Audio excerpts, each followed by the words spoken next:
Bismillahirrahmanirrahim. Assalamualaikum warahmatullahi wabarakatuh. Shalom, Om Swastiastu, Namo Buddhaya, salam kebajikan, salam sejahtera bagi kita semua. Di video kali ini dibuat guna memenuhi tugas pendidikan konservasi. Perkenalkan, saya Jenar Mahesa Serna dari Prodi Pendidikan Guru Sekolah Dasar Universitas Negeri Semarang dengan alamat rumah Kota Tangerang, Provinsi Banten. Saya mempunyai planning ke depannya, yaitu ingin menjadi mahasiswa yang aktif dan berprestasi, mampu mengikuti lomba-lomba mengenai kepenulisan, mempertahankan dan meningkatkan IPK, serta lulus tepat waktu dengan predikat memuaskan. Selanjutnya, saya ingin melanjutkan karir dan studi saya sebagai guru yang profesional dan berakhlak mulia. Setelah merasakan profesi sebagai guru dan mendapatkan pekerjaan tetap, saya ingin melanjutkan studi saya sampai ke jenjang S3 untuk mengabdi sebagai dosen dan menjadi pegawai negeri yang mendedikasikan seluruh ilmunya bagi pendidikan di Indonesia. Amin amin ya rabbal alamin. Di sini saya akan menjelaskan secara singkat materi yang sudah saya pelajari atau saya dapatkan dari pertemuan pertama hingga pertemuan sebelum UTS, yaitu pertemuan ke-7. Yang pertama, pada pertemuan pertama yaitu pengantar pendidikan konservasi. Di pertemuan pertama ini merupakan pengenalan apa itu konservasi, apa itu pendidikan konservasi, kemudian membaca RPS dan bahan ajar yang telah diberikan. Konservasi adalah usaha untuk melindungi, mempertahankan, dan memperbaiki sumber daya alam serta lingkungan hidup agar dapat terus digunakan oleh generasi saat ini dan masa depan. Konservasi melibatkan pemeliharaan, restorasi, dan pengelolaan sumber daya alam dan lingkungan hidup, termasuk air, tanah, udara, hutan, keanekaragaman hayati, dan habitat satwa liar. Tujuannya adalah untuk memastikan keberlanjutan ekosistem dan meminimalkan kerusakan lingkungan. Sebagai mahasiswi UNES, penting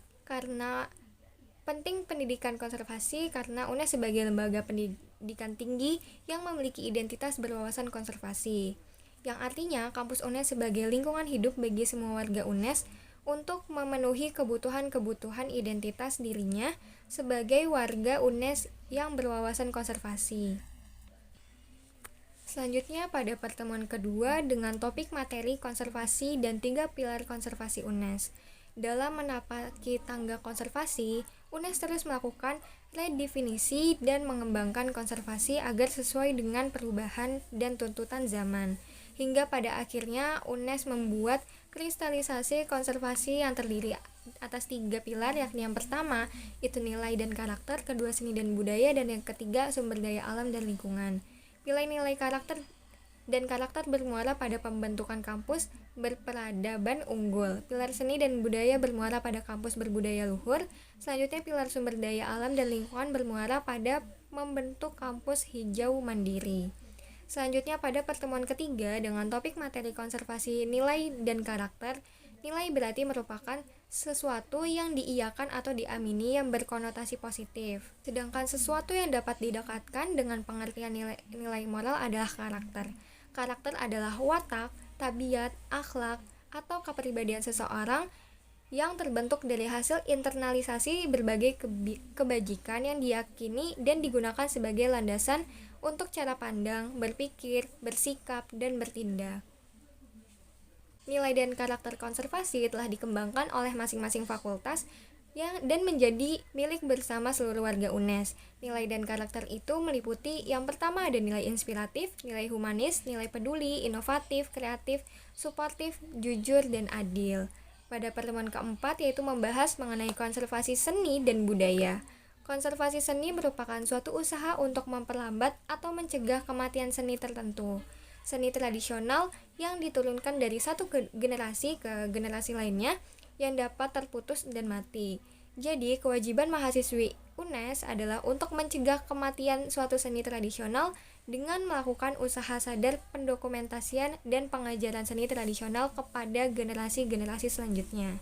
Contoh seni yang dikembangkan di UNES seperti seni tari tradisional, seni pertunjukan tradisional, seni musik tradisional, dan seni kriya tradisional. Budaya yang termasuk dalam konservasi yaitu budaya religius, budaya tradisional, bahasa daerah, dan olahraga tradisional. Selanjutnya pada pertemuan kelima membahas mengenai konservasi sumber daya alam dan lingkungan. Indonesia memiliki sumber daya alam yang berlimpah ruah, baik di darat, perairan, maupun di udara. Berlimpahannya sumber daya alam yang kita miliki merupakan modal dasar pembangunan nasional di segala bidang. Sumber daya alam tersebut sebaiknya harus tetap dilindungi dan dilestarikan. Menetapkan 5 program utama dalam mendukung pilar konservasi sumber daya alam dan lingkungan. Yang pertama yaitu konservasi keanekaragaman hayati, yang kedua arsitektur hijau dan transportasi internal, yang ketiga pengelolaan limbah, keempat kebijakan nirkertas, dan yang kelima yaitu energi bersih. Pada pertemuan ke-6 membahas mengenai pendidikan anti korupsi. Pendidikan anti korupsi adalah proses pembelajaran yang bertujuan untuk memberikan pemahaman dan kesadaran pada individu atau masyarakat tentang bahaya dan dampak negatif dari korupsi, serta memberikan pemahaman tentang pentingnya integritas, transparansi, dan akuntabilitas dalam kehidupan bermasyarakat. Tujuannya adalah untuk membantu membangun sikap dan perilaku anti korupsi di antara anggota masyarakat. Beberapa contoh metode yang digunakan, yang pertama yaitu ada kampanye sosial dan media massa yang mengedukasi masyarakat tentang bahaya korupsi. Yang kedua yaitu pembelajaran di sekolah dengan materi pelajaran yang mengajarkan nilai-nilai integritas dan anti korupsi. Selanjutnya pada pertemuan ke-7 yaitu membahas mengenai pendidikan kebencanaan. Apa sih pendidikan kebencanaan? Pendidikan kebencanaan adalah proses pembelajaran yang bertujuan untuk meningkatkan kesadaran dan pemahaman masyarakat tentang bencana, serta bagaimana mengurangi resiko dan dampak negatif dari bencana tersebut. Pendidikan kebencanaan mencakup berbagai aspek seperti pengetahuan tentang jenis-jenis bencana, langkah-langkah, persiapan sebelum bencana, persiapan terjadi dan tindakan saat terjadi bencana, dan upaya pemulihan pasca bencana. Pendidikan kebencanaan dapat dilakukan di berbagai level, mulai dari pendidikan formal di sekolah hingga pelatihan khusus untuk masyarakat umum dan petugas penanggulangan bencana. Contoh dari pendidikan bencana ini yaitu yang pertama ada kampanye sosial dan media massa yang mengedukasikan masyarakat tentang jenis-jenis bencana dan menghadapinya. Yang kedua yaitu pembelajaran di sekolah dengan materi pelajaran yang mengajarkan tentang bencana dan cara mengurangi resiko dari dampak negatif bencana tersebut. Yang ketiga yaitu pelatihan khusus untuk penanggulangan bencana. Yang keempat yaitu simulasi atau latihan evakuasi dan penanggulangan bencana untuk meningkatkan kesiapan masyarakat dalam menghadapi bencana. Selanjutnya yaitu setelah saya menempuh mata kuliah pendidikan konservasi, harapan saya yaitu semoga dapat memahami arti penting dari pendidikan konservasi itu sendiri, kemudian mampu menjadi agen perubahan yang berperan aktif dalam upaya konservasi lingkungan dan berpartisipasi aktif dalam kegiatan-kegiatan konservasi. Demikianlah yang dapat saya sampaikan, kurang lebihnya mohon maaf. Wassalamualaikum warahmatullahi wabarakatuh.